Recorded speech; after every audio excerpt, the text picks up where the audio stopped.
اور اردو داں طبقے کے لیے یہ شعر کہ اردو کے چند لفظ ہیں جب سے زبان پر،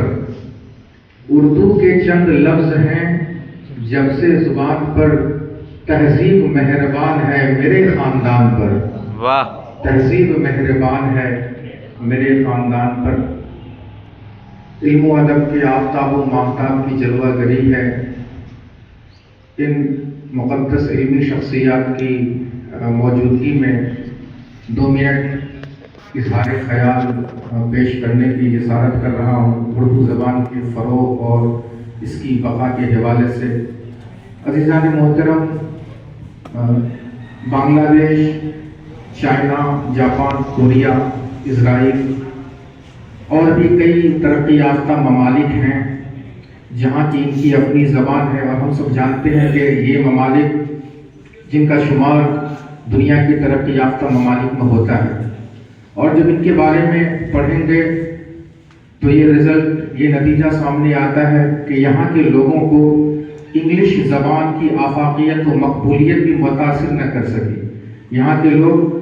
مادری زبان اور اپنی ملکی زبان میں ترقی کرتے ہیں،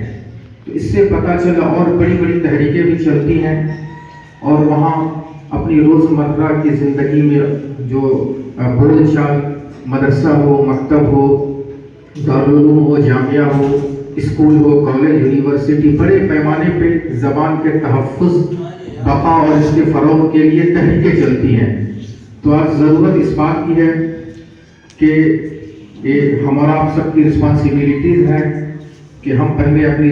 زندگی میں اردو کو شامل کریں اور اپنے گھروں سے اس کی شروعات کریں، اردو زبان کا زیادہ سے زیادہ استعمال کریں، مکتب ہو، مدرسہ ہو، اسکول، کالج، وہاں کے جو انسٹیٹیوٹ میں، ان اداروں میں جو طلبہ زیر تعلیم ہیں ان کو اردو زبان کے ذریعے سے ملنے والی